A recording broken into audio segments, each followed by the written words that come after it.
BlackRock fait une demande d'ETF spot Ethereum et fait totalement exploser ETH à plus de 2000 $. Jérôme Powell nous a fait hier soir une bonne grosse piqûre de rappel. Nouvelle rumeur d'arrivée des cryptos dans GTA 6. Bienvenue à toutes et à tous les amis dans cette dernière matinale trading de la semaine. Et pas des moindres puisqu'on a énormément de choses à dire et à voir ce matin. Il se passe beaucoup de choses sur les marchés, pas seulement sur la crypto, sur les marchés financiers traditionnels aussi. Donc beaucoup de choses à voir. On va essayer de décortiquer, d'interpréter un petit peu tous ces éléments et d'identifier les opportunités les plus intéressantes à saisir pour cette fin de semaine et pour les semaines à venir. Juste avant de commencer, comme d'habitude, je vous invite à vous abonner, à partager, à liker, à commenter, mais surtout à nous rejoindre sur le serveur Discord. Vous avez le lien dans la description.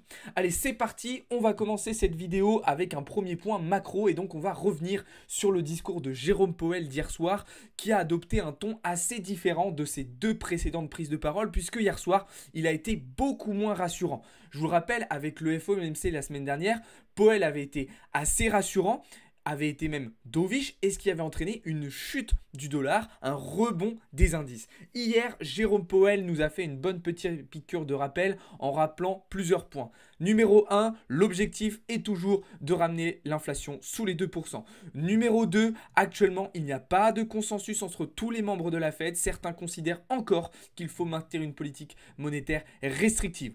Point numéro 3, il a rappelé et il a bien précisé qu'en cas de besoin, la Fed n'hésiterait pas du tout à durcir la politique monétaire et donc potentiellement à rehausser les taux d'intérêt directeurs. Il a d'ailleurs fait un comparatif très intéressant avec l'année 2021 où durant une première partie de l'année, on avait eu une baisse de l'inflation et sur les 3 derniers mois, on avait une hausse. C'est exactement ce qui est en train de se passer en ce moment.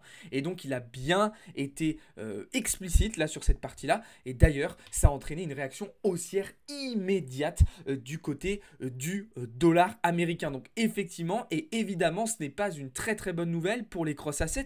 En plus de ça, on a eu du mouvement du côté du trésor américain, ce qui fait que les taux à 30 ans ont rebondi, les taux à 10 ans sont repassés au-dessus des 5%. Je vous ai partagé ça dans le serveur Discord ce matin.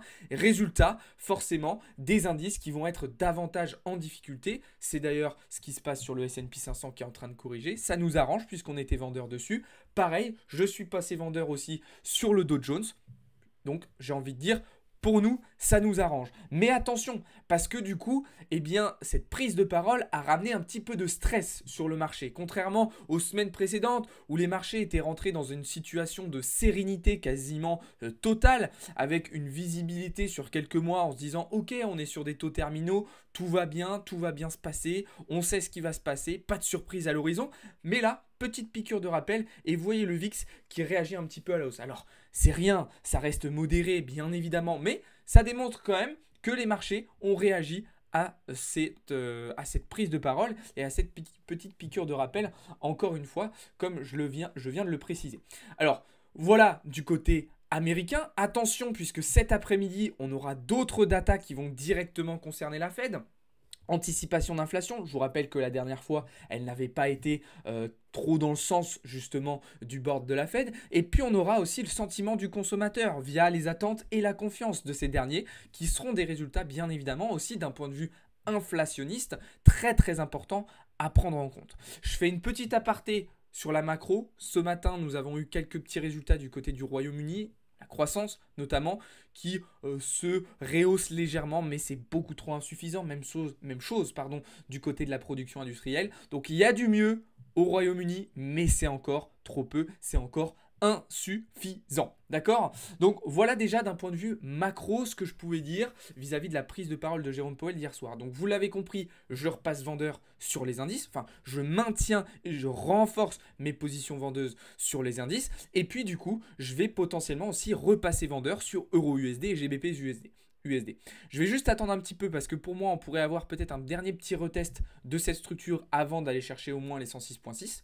Mais potentiellement, voilà, c'est à peu près le scénario que j'identifie pour le dollar pour cette fin de semaine et pour les jours à venir, donc potentiellement pour la semaine prochaine. Mais ça, on en reparlera dans le débrief hebdo de dimanche. Voilà un petit peu ce que je pouvais dire du côté macro. On va désormais passer du côté du marché crypto puisque c'est ça qui vous intéresse le plus. j'imagine effectivement BlackRock a fait une nouvelle demande d'ETF, mais cette fois-ci pour Ethereum auprès du Delaware. Le Nasdaq a d'ailleurs confirmé. C'est donc l'élément principal, même si ce n'est pas le seul, qui a entraîné une très grosse poussée d'Ethereum hier. Alors déjà, on a eu dans une première partie de la journée une belle poussée de Bitcoin qui, je vous le rappelle, était venue chercher au-dessus des 38 000 $. Sauf que contrairement à Bitcoin, Ether, lui, n'a pas rechuté de cette manière et il s'est maintenu. Il a même continué sa poussée avec les news qui ont suivi au fur et à mesure de l'après-midi. Alors évidemment, il y a toutes ces questions du côté des ETF, qui sont toujours en train de parasiter, d'orbiter un petit peu autour de l'écosystème crypto et qui entraînent énormément d'euphorie, énormément de FOMO, énormément d'engouement. Mais il y a une question qui se pose, est-ce que l'officialisation de ces ETF ne pourrait pas entraîner un sell the news? Ça, c'est une question que je vous pose. Dites-moi ce que vous en pensez dans les commentaires. Est-ce que selon vous, au moment où la SEC va dire « Ok, on accepte les ETF », on ne pourrait pas avoir un sell the news? Parce que là, en fait, ce qui se passe depuis des semaines, c'est qu'on achète la rumeur. À un moment, ça va potentiellement s'arrêter. Alors, il y a aussi le fait qu'il y a de nouveau des rumeurs autour de GTA 6 qui se relancent. Je vous rappelle que la grande question pour ce nouvel opus, c'était la potentielle intégration des crypto-monnaies. Alors, est-ce qu'ils allaient intégrer Bitcoin? Est-ce qu'ils allaient intégrer leur propre crypto-monnaie? Est-ce qu'ils allaient en intégrer une autre? On ne sait pas encore. Toujours est-il que l'intégration des cryptos dans GTA 6 pourrait avoir un impact considérable sur le marché. Comme le disait Théo hier en live, c'est clairement un élément qui pourrait déclencher un bull run à lui tout seul. Vous ne rendez peut-être pas compte du nombre de personnes dans le monde qui jouent à GTA, actuellement à GTA 5, et qui vont jouer potentiellement à GTA 6, c'est absolument phénoménal. Donc il y a une force de frappe, une puissance absolument dingue derrière ces actualités, et donc ça a participé aussi à un certain engouement du marché. Pourquoi? Eh bien parce que Bloomberg a annoncé que GTA 6, les développeurs de GTA 6, Rockstar, voilà, j'avais perdu l'entreprise derrière, que Rockstar pourrait publier un teaser justement de GTA 6 très très prochainement et faire de grosses annonces. Donc on a tout un consensus, tout un amas d'éléments en fait qui font que le marché crypto réalise de très très belles performances. Et d'ailleurs Ether qui a emmené avec lui un bon nombre des altcoins comme Solana, comme Lido, comme Optimism, comme Arbitrum, etc., etc. Alors BTC lui, comme on l'a vu, a corrigé un petit peu. D'ailleurs BTC est très très calme depuis la rechute d'hier. Il semble un petit peu s'être stabilisé. Si on regarde du côté des maps de liquidation, on voit que là on a de nouveau beaucoup d'argent à revenir chercher des deux côtés. Donc naturellement, ce qui serait pour moi assez intéressant, c'est de revenir chercher la liquidité qui se situe au-dessus de nous pour ensuite prolonger une tendance baissière en direction des 32 000, 32 500 $, puisque je vous rappelle que sur ces niveaux de prix-là, on a encore laissé beaucoup d'argent. D'accord? Alors attention, quand je vous dis 32 000 $, encore une fois, peut-être qu'on va d'abord aller chercher les 42 000 et qu'on reviendra seulement plus tard à 32 000. Mais pour moi, ça serait quand même assez intéressant de venir dump un petit peu plus sur le marché. On a eu beaucoup de positions liquidées en short, un petit peu en longue, mais c'est trop peu, c'est insuffisant. Il y a encore beaucoup trop de positions longues à liquider. Et donc pour moi, ça serait intéressant d'aller chercher un dump un petit peu plus puissant à 33, 32 500, 32 000. Et ensuite, potentiellement, de repartir à la hausse vers les 42 000.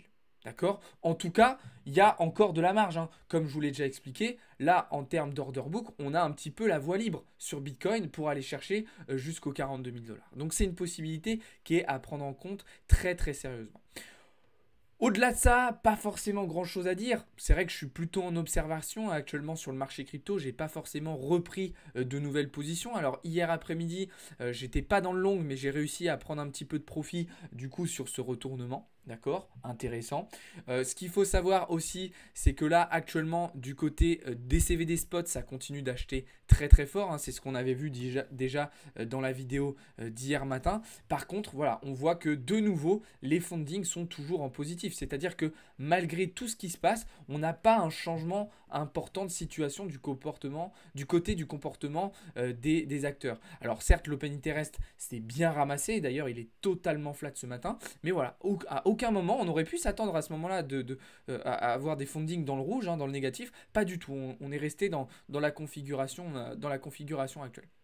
Donc voilà un petit peu ce que je pouvais vous dire du côté du marché crypto. Pas forcément de nouvelles prises de position, je reste vraiment en observation pour le moment. Et de toute façon, je vous tiendrai au courant dans le serveur Discord tout au long de la journée d'éventuelles nouvelles prises de position. Et puis de toute façon, on se retrouvera cet après-midi à partir de 15h15 dans le serveur Discord pour la dernière session trading du jour. Et puis vous aurez un petit live à 18h avec Théo qui reviendra justement sur toutes ces grosses actualités dont on a pu entendre parler, ces dernières heures et plus globalement ces derniers jours. Donc voilà un petit peu ce que je pouvais vous dire là-dessus. Du côté, pour repasser et pour terminer là-dessus, des marchés tradis sur les comos, pas de changement. J'ai TP mes positions sur l'or et sur le pétrole. Donc là, franchement, vraiment top. Rien à dire de plus là-dessus. On va rester attentif à la situation du dollar. On va rester attentif sur le marché obligataire avec les taux à 10 ans, avec les taux à 30 ans. On va rester attentif aux catalyseurs de cet après-midi. Pas de relâchement, d'accord? On reste en alerte vis-à-vis des différents éléments qu'on va avoir cet après-midi. Pensez à prendre vos profits aussi tant que vous le pouvez. Ok, là il y a eu quand même des beaux gros mouvements, donc pensez à vous payer aussi, c'est très très important les amis. Sur ces belles paroles, je vais vous laisser là. C'était une vidéo un petit peu plus courte pour finir la semaine. Vous voyez, j'ai innové en termes de format, j'ai innové aussi en termes d'ordre, j'ai innové en termes de miniature. Dites-moi un petit peu si ces petits changements vous plaisent ou absolument pas. Sur ce, moi je vous souhaite une très très très bonne journée, une bonne fin de semaine, un bon week-end pour ceux que je ne reverrai pas. Et puis je vous dis à très vite. Ciao tout le monde, c'était Alex pour Blockchain Capital.